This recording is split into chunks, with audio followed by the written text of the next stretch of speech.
Hello mga kaisla, welcome na naman sa panibago nating vlog. Isang maligayang bagong taon sa inyong lahat mga kaisla. At nais kong magpasalamat sa inyong lahat sa patuloy na pagsuporta nyo sa aking munting channel.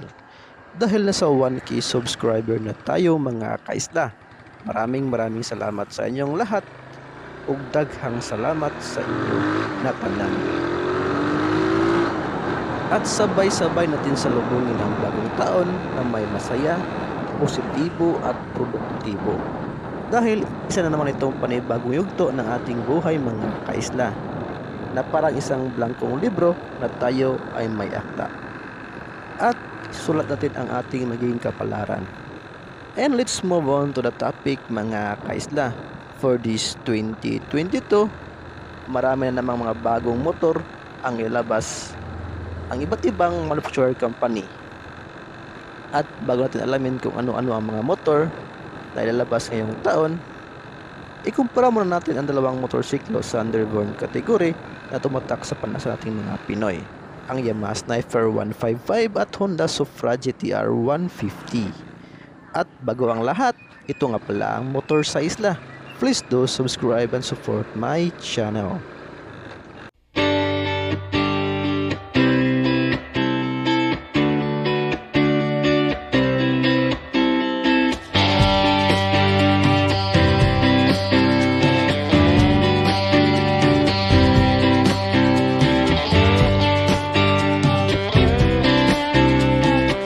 Simulan natin ikumpara at isa-isahin ang specs ng Sniper 155 at Honda Supra GTR 150.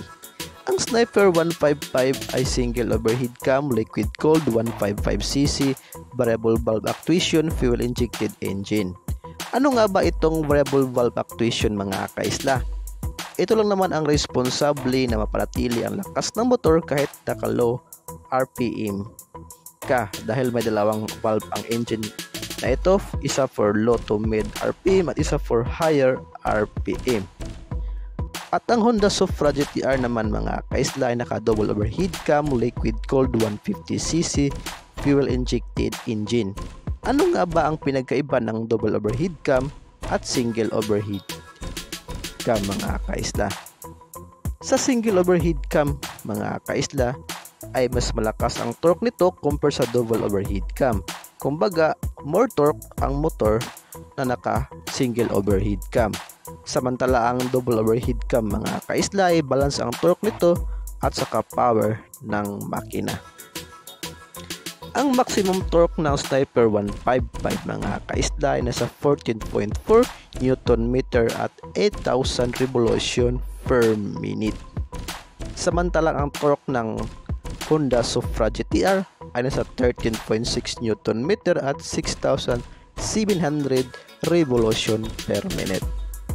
At ang maximum power ng Sniper 155 mga kaisla ay nasa 13.2 kW at 9,500 revolution per minute. At ang maximum power ng Honda Supra GTR mga kaisla ay nasa 11.5 kW at 9,000 revolution per minute. So dito pa lang mga kaisla, si Sniper 155 ang nakakalamang in terms of power at torque. Punta tayo sa bore at stroke mga kaisla. Ang Sniper 155 ay may bore na 58mm at stroke na 58.7mm. Pagdating naman sa Supra GTR mga kaisla, may bore ito na 57.3mm at stroke na 57.8mm. Pagdating naman sa ibang specs mga kaisla ay pareho na ang dalawang motor na ito. Both liquid cooled, 6-speed transmission, sa panel display ay parehong digital ang dashboard. Sa headlight mga kaisla ay parehong LED ang headlight ng dalawang motor na ito. May pinagkakaiba lang sa disenyo. Ang Sniper 155 kasi ay may separate yung high at low. Nasa itaas yung low headlight at nasa baba naman yung high headlight mga kaisla. Sa overall na disenyo mga kaisla, mas bulky tingnan si Sniper 155 compare kay GTR na mas maliit yung kanyang disenyo compare sa Sniper 155 at mas maangas tingnan si Sniper 155 mga kaisla. At ito yung nagustuhan at hindi ko nagustuhan sa Sniper 155 at nagustuhan at hindi ko nagustuhan sa Honda Supra GT-R.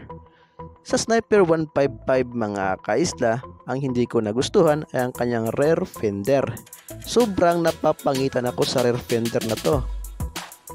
Hindi kagaya ng nating Sniper 150 na mas maganda yung rear fender niya. At sa kanyang front fork suspension na maliit pa rin.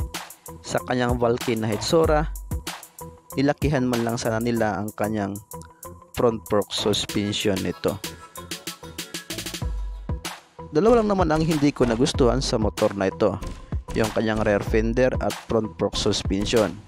Pinaka-nagustuhan ko sa Sniper 155 ay meron itong VBE or Variable Valve Actuation na makikita natin sa R15, MT15 at assist and slippery clutch at fully digital dashboard.